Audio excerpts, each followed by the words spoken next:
Saudaraku, saat ini saya ingin berbagi dengan saudara dengan tema Yesus itu bermasalah.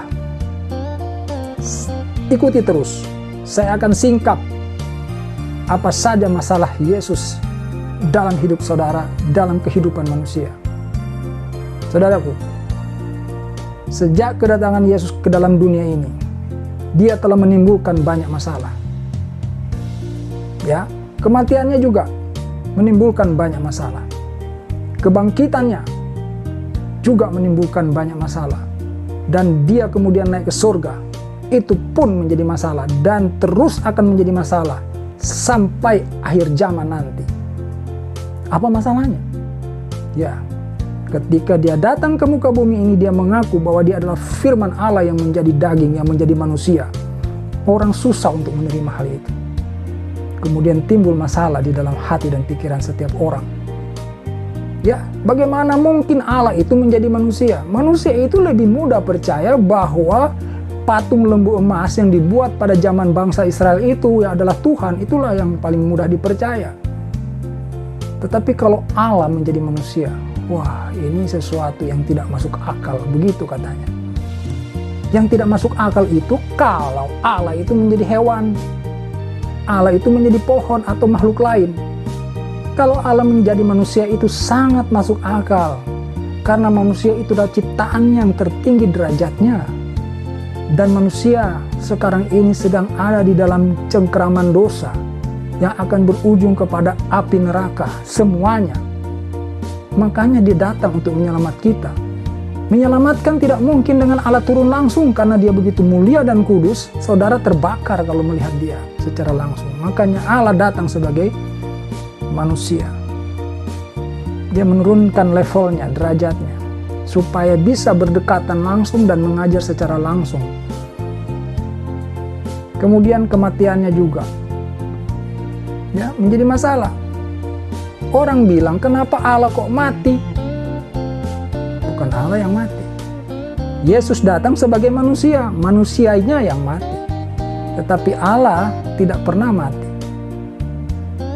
Ya, sukar orang menerima hal-hal seperti itu. Lalu kemudian Dia bangkit.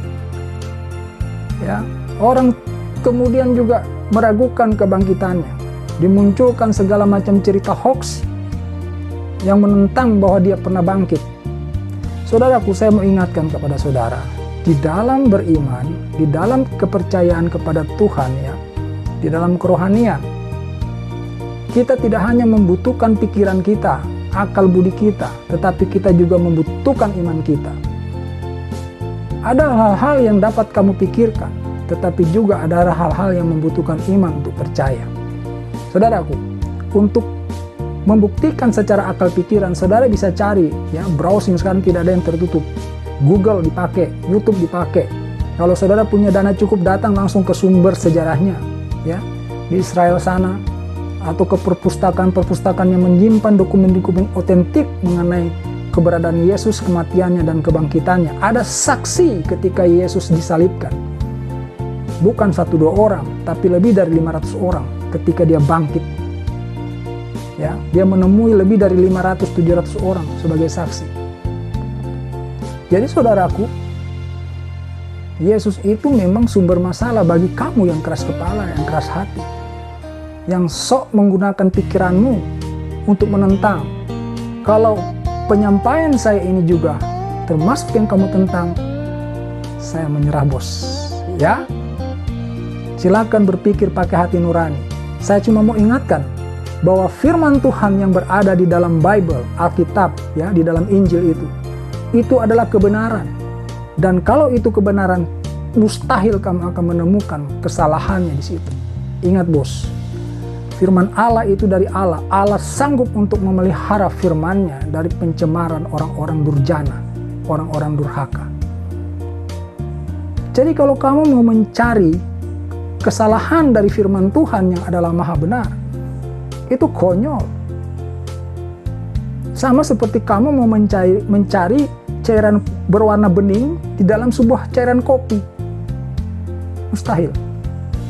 Kamu hanya akan menemukan kebenaran ketika kamu berhadapan dengan firman Tuhan.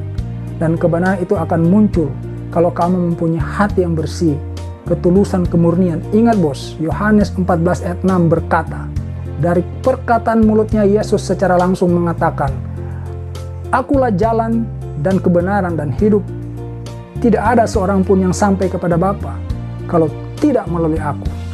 Artinya tanpa kamu percaya bahwa Yesus adalah Tuhan, kamu binasa api neraka.